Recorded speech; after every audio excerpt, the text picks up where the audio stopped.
Welcome, cellar dwellers, to the Matthew Street channel. I am your host, Matthew Street, and I really appreciate you being here live from the cavern in my parents' basement. And folks, the fest is back after 3 years. Oh my goodness.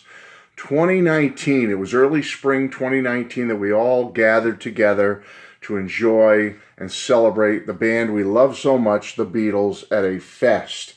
And finally, after so long, it's been painstaking. It's been horrible to have to wait this long to get back to seeing your friends, to experiencing just the Beatles in so many formats and so many multimedia situations that they set up at the fest. It's absolutely fabulous. Guest speakers, music is wonderful, live performances.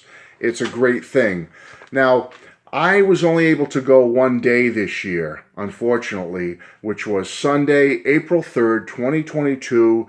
I took the drive from just outside Boston, trekked down the highway, down to Jersey City, to the Hyatt Regency, and I was ecstatic. I was so happy, and it was rainy and drizzly the whole drive down, but I didn't care. I was just so excited about it. I even thought I was going to get there a little late because I think it kicks off like with the first performances around 11:30 or so, and then they have a welcome thing around noontime. So I thought, oh, I'm probably going to get there. I'll have to miss some of that beginning. But everything went so well because I went on a Sunday. Traffic was perfect.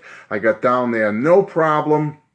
I arrived kind of early, and I have to say it was between 11 and 11:30 I got there, and I started to get nervous at first because there was like nobody around. It was very dead, and I was like, oh no.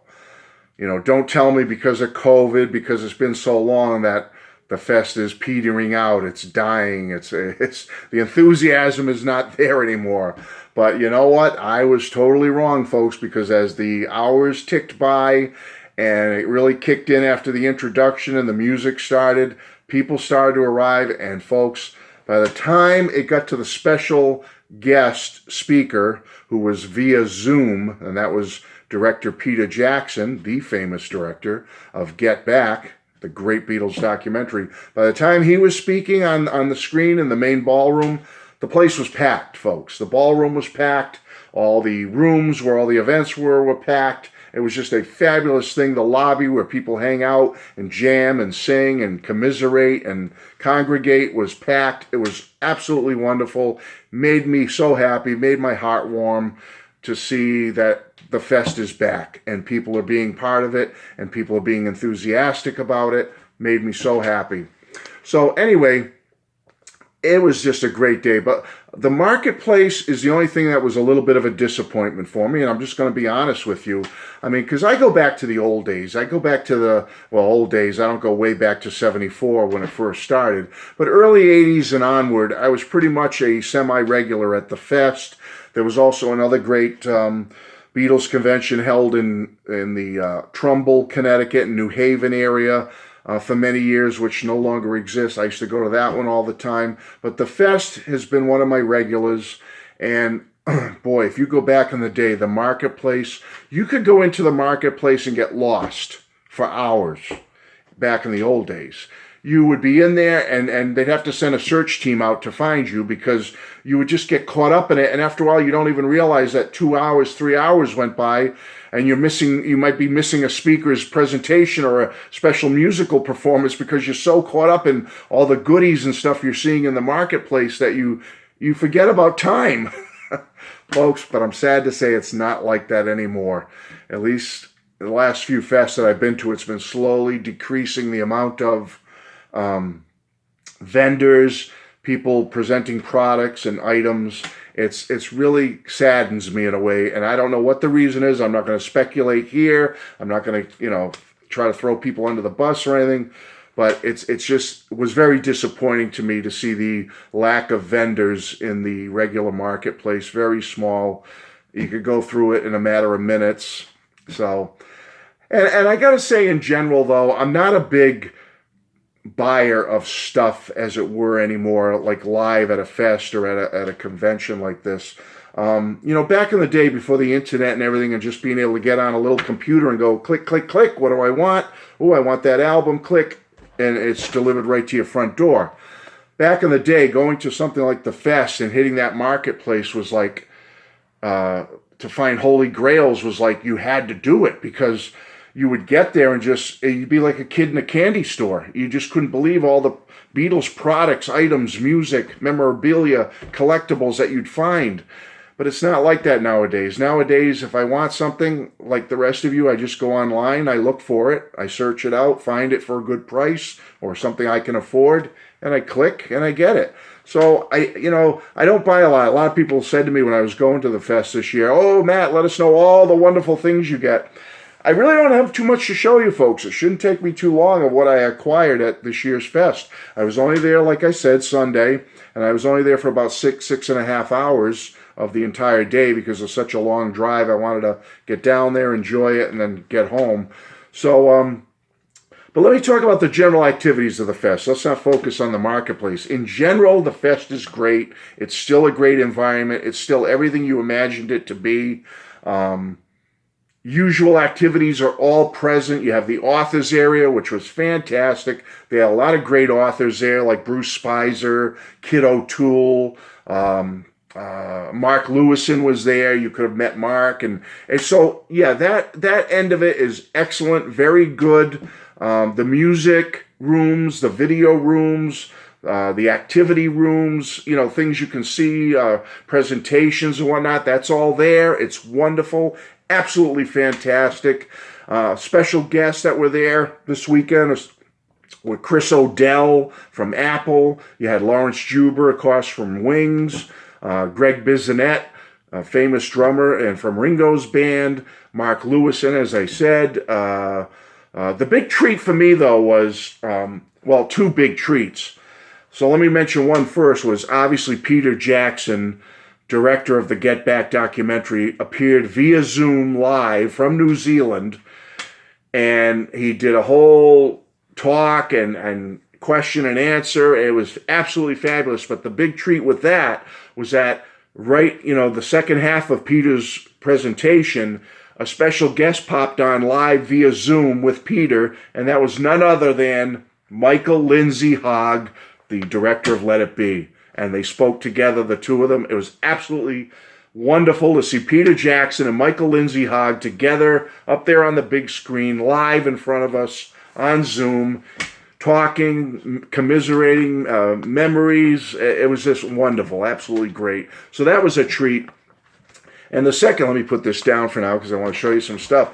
The second big treat for me was meeting and getting autographs from this gentleman right here.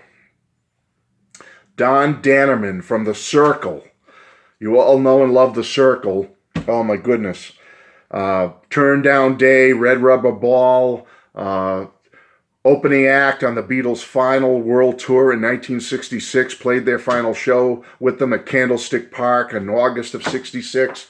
Well, Don Dannerman was there, and he spoke. He's a wonderful speaker, tells great stories, and I had him sign a few things for me, and I brought this special Circle T-shirt for Don to sign, and I don't know if you can see it, but in the upper right corner of the shirt there in black Sharpie, he signed Don Dannerman. I loved it so much, I put it on this half mannequin I have, and I put a little card up there explaining who Don is and when he signed it and all that stuff. So that's going to be a treasured keepsake in my music room here because I love The Circle. I have both of their Columbia major label release albums, and Don signed both in silver Sharpie for me. How can you beat it? Don Dannerman. There he is right there from The Circle. Signed their first album for me called Red Rubber Ball, and he signed a great underrated album that a lot of people might have this one, but get their second one on Columbia called Neon. Oh, it's a fabulous album as well, and Don signed it right there for me. Absolutely great album, folks. The Circle, Neon. Check it out. You'll love it. So that was a treat. Big treat. And two special things I'm going to say for the end. Excuse me. Losing my voice here. I went to the Button Guy. Now, the Button Guy was still in the vendor room, which was great because at first I got in there and I didn't see him. He wasn't in his usual spot that he's there every year. Anyone who's been to the Fest in New Jersey knows the button guy. And I love to buy his buttons. I'm just a button person. So I picked up a repro of this from him. And I thought this was cool because he had a matching Monkees one. I'm a Beatles fan. I'm a Monkees fan. I love the repros, but I thought they were cool. I thought this was cool. I always remember the famous picture of Paul with this button. So I picked that up. Again, a repro, but nice to have. Again, I think this is a repro, but I love the Ruddles, so I had to get that. This is an original, and I bought this off of him. Asked me about the Beatles anthology video. And this is my prized one that I got from him. He gave me a great price on this. The lone piece of original memorabilia that I got was, remember I just showed you the repro. I got the original. He had the original. It's in great shape. He gave me a great price for it. As you can see, there's a difference in size between an original and a repro. But I love that. I'm a Beatles fan, official Beatles fan. So that was great. Got the button stuff. Oh boy. And the last major thing I got was, I've always wanted Driving Rain on vinyl, Memory Almost Full on vinyl. I don't have those two from Paul. I have most of Paul's vinyl, records on vinyl. But those are tough to get and they're very expensive. I bought the bullet, bit the bullet, I should say, because I saw this originally very, very expensive. Memory Almost Full, a rare U.S. pressing, sealed. It is sealed. I'll show you the back. The guy had it almost double the price of what I got it for. Maybe because, and a couple of my buddies there told me, they said, maybe because it's Sunday and he wants to get rid of stuff, he lowered the price. But when I first saw it early in the day, it was like almost double what I paid for it. And then someone caught it later and said, hey, did you see that Memory Almost Full has now come down in price? So I ran over to the guy's table, pulled it out. Sure enough, he had knocked it down almost in half. He probably wanted to get rid of it. And I said, you know what? For that price, I'll take it. So I finally have Memory Almost Full, sealed, U.S. pressing. So happy to get it. So that's my one special thing I got. So that's it, like kind of stuff that I bought myself, folks, and got. But I got some special presents from two very special people. Now, let me just say this right away. Going to the fest is fun, the marketplace, and you buy some stuff, and you get some autographs from great people, and it's all wonderful, and cool buttons and memorabilia, whatever you want to get, a lot or a little. The best part of going to these fests for me, when I was younger, it was all about the kid in the candy store getting the goodies, the Beatles stuff. But over the years, you meet people, and especially on YouTube, in our YouTube Beatles community, we make friends, we meet people, we have fun together. For me, the best part of doing this, to drive all the way down in the rain for only 6 hours, and then to drive all the way home. My day started at 5 a.m., it ended at like 10:30 p.m. at night. But you know what? It's all worth it, folks, because the best part of the fest is meeting up with your friends, the people you have become close to through YouTube and just the Beatles community in general, people you've met online or shared live streams with or done shows with on live, and to meet them in actual person, to meet them and see them and give them a warm embrace and a hug and a handshake and say, wow, so nice to meet you and hang out with you, even if it's for a little while, part of a day or a whole day or several days. It's so wonderful, and for me, that was the icing on the cake, to meet some wonderful people. Oh man, I met Beatle Brad was there. And by the way, folks, any pictures I could get a hold of or take, I've posted them on my YouTube page in the community section where you put pictures and postings. Please go check that out. I've posted a bunch of great pictures there. I encourage you to go see that. Beatle Brad I met. Got a great picture with him. Joe, Mean Mr. Mayo, was there. Got a great picture with him. Alan C. Records was there. Pictures. Robert S. He just started his own channel, and he's also on many live streams. Robert S. was there. Andy Nichols and Tom Hunyadi from Two Legs Podcast were there. It was Tom's first ever Fest for Beatle fans. Ethan Alexanian was there. And I missed getting a picture with Ethan. I'm so upset because I never took the time or chance to make sure we got together to get a picture, but maybe next time, Ethan. But Ethan Alexanian was there. It was great to meet him and spend some time with him. And last but not least was the queen of all Beatles media, Kit O'Toole, noted author, contributor to Beatle fans. She was there, and I got to meet her as well, and I have a great picture of Kit up on my community board. So please, please go check it out. But two of those wonderful folks, and they're all wonderful friends, great people. Allen C. Records gave me a great promo poster. Here it is. Got to show you that. This is the stuff that means the most to me. Meeting my friends, and when they give you something wonderful like this, how can you ever repay them? But Alan, thank you so much. What a wonderful Paul McCartney promo poster. I'm just so happy to have that. It's beautiful, colorful. And last but not least, the great Beatle Brad gave me this wonderful book, which I did not have, called The Beatles, The Days of Their Life by Richard Havers. Look at that beautiful cover. This thing weighs a ton, folks. This weighs a ton.